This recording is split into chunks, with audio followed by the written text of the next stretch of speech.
Hello' everyone, মই জানকি আপোনালোকক স্বাগতম জনাইছোঁ মোৰ নতুন ইউটিউব চেনেল JNU আছামলৈ। আশা কৰোঁ আপোনালোক সকলোৱে ভালে আছে।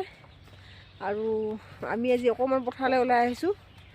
আমি যিডোখৰ জেগাত আছোঁ, আমি বৰ্তমান বাৰণাত আছোঁ, নগাঁও ডিষ্ট্ৰিক্ট হৈ দিল্লী। আমাৰ ঘৰৰ পৰা অকণমান 1.5 কিলোমিটাৰমান গ'লে পথাৰ এখন পায়। পথাৰলৈ আমি ওলাই আহিছোঁ। ইয়াত বিশেষকৈ আমি মৌ চৰাই দেখিবলৈ পাওঁ আহিলে। আগতেও তেনেকৈ অহাই হয় বাৰু। মৌ চৰাই আমাৰ ফালে কুকুৰা চুকুৰা চৰি থাকে, মৌ চৰাইবোৰ ইয়াত ধুনীয়াকৈ চৰি থাকে। আজি দেখি পাম বুলি ইফালে অকণমান সোমাই আহিলোঁ। অকণমান আগলৈ গ'লে দেখি পাম চাগে। ইয়াত বহুত ঠাণ্ডা। দিল্লীত বৰ্তমান আজি এতিয়া 3-4 বাজিলে 15 ডিগ্ৰী চেলচিয়াছ দেখাই আছে। ৰাতিপুৱাটো 6-7 ডিগ্ৰী চেলচিয়াছ হয়। বহুত ঠাণ্ডা ইয়াত।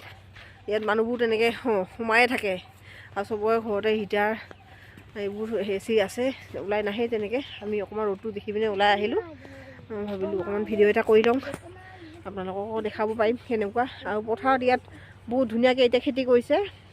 ঘেঁহু খেতি কৰিছে, গোমধান খেতি, মটৰ, পিঁয়াজ চিয়াজ কিবা কিবি খেতি কৰিছে। আপোনালোককো দেখাম ভাবিছোঁ, চাই থাকিব ভিডিঅ'টো শেষলৈকে।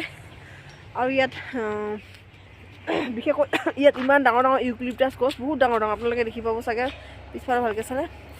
বহুত ডাঙৰ ডাঙৰ এজোপা বহুত ডাঙৰ ডাঙৰ ইউক্লিপটাছ গছ। এই গোটেই লাইনটো বহুত ডাঙৰ ডাঙৰ বহুত আছে। হাজাৰ ক'লেও ভুল নহ'ব, বহুত আছে ইউক্লিপটাছ গছ। তাত খেজুৰৰ গছ আছে। আৰু ইয়াত বিশেষকৈ এইবোৰ আকন গছ, আমাৰ তাতো পোৱা নিচিনা আকন গছ। তাৰপিছত এইবোৰ কহুৱা বন বহুত আছে ইয়াত। কহুৱা বন এইবোৰ আপোনালোকে দেখিছে, কহুৱা বন বহুত আছে ইয়াত। কিছুমান ফুলিছে, আমি আগতে আহোঁতে এতিয়া ফুলিছিলে বাৰু কেইদিনমান 15 দিনমান আগত। এতিয়া এইবোৰ অকণমান জ্বলাই দিছে। তাৰপাছত এইবাৰ আমাৰ সিফালে পোৱা গছ এৰা গছৰ পৰা ইয়াত আমাৰ নামনি অসমত আমি এন্দি বুলি কৈছিলোঁ আগতে। এৰা গছ ইয়াত বহুত আছে। এৰা গছ প্ৰায় আছে ইয়াত জেগাই জেগাই, তেনেকৈ এৰা গছ পোৱা যায়। বহুত ধুনীয়া লাগিছে এইখিনি। কহুৱাখিনি জ্বলাইও দিছে বাৰু অকণমান, বহুত ধুনীয়া লাগিছে। আমাৰ ফালৰ নিচিনা লাগিছে এইবোৰ দেখি পিনে। এৰা গছ, কহুৱা, তাৰপিছত এইফালে আকন গছ, এইবোৰ খেজুৰ গছ আৰু ইউক্লিপটাছ গছ। ইয়াত চফেদ পেৰ বুলি কয়, বহুত আছে ইয়াত। এইবোৰ ইয়াৰ পথাৰবোৰত মাজে মাজে এনেকৈ মন্দিৰ বনাই থোৱা থাকে ধুনীয়াকৈ, মহাদেৱৰ মন্দিৰ। আৰু ইয়াত বৰষুণ তেনেকৈ নহয় কাৰণে লাইটৰ ব্যৱস্থা কৰি থোৱা আছে গোটেই পথাৰত। আৰু এনেকৈ মাজে মাজে পানীৰ ব্যৱস্থা কৰি দিয়ে। এনেকৈ আমি আহিলে প্ৰায় দেখিয়ে পাওঁ এনেকৈ পানী দি থকা খেতি পথাৰত। বহুত দূৰলৈ এঠাইত পানী, বহুত দূৰলৈ এনেকৈ নলা বান্ধি দিয়া আছে। এইটো মহাদেৱৰ মন্দিৰ হয়। ইয়াত আকৌ পূবফাল পশ্চিমফাল এখন মন্দিৰ, ধৰিব নোৱাৰি কোনফালে দিয়া আছে। এইখিনি মধুৰিআমৰ গছ, নৰসিংহ গছ, আকৌ নিম গছ, ডাঙৰ ডাঙৰ নিম গছ।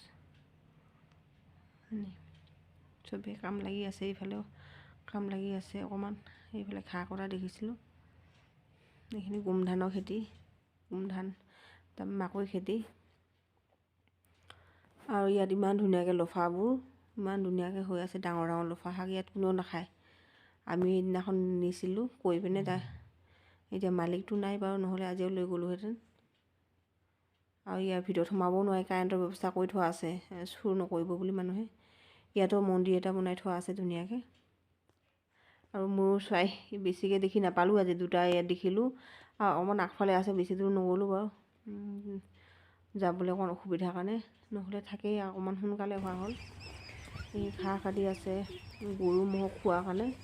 মানুহবোৰে ধান কটা নিচিনাই ঘাঁহ কাটি আছে। বহুতখিনি কাটি ট্ৰেক্টৰত লৈ যাব, কাম কৰি আছে এইফালে। এইখিনি লফা শাকৰ দুৰ্দশা কেনেকুৱা অৱস্থা, কোনেও নাখায় ইয়াত। আমি এতিয়া ঘূৰি যাব লৈছোঁ, ঠাণ্ডাও বাঢ়ি গৈছে, 4 বাজি গ'ল। আৰু এতিয়া মই মনেৰে আশা কৰিছোঁ আপোনালোকে সকলোৱে ভিডিঅ'টো চাব, সকলোৱে চাব। ভাল লাগিলে জনাবলৈ নাপাহৰিব। আৰু শেষত পুনৰবাৰ আপোনালোক সকলোকে ধন্যবাদ জনাই আৰু এটা নতুন ভিডিঅ' লগ পোৱাৰ আশাৰে আজিলৈ সামৰিছোঁ। Bye bye.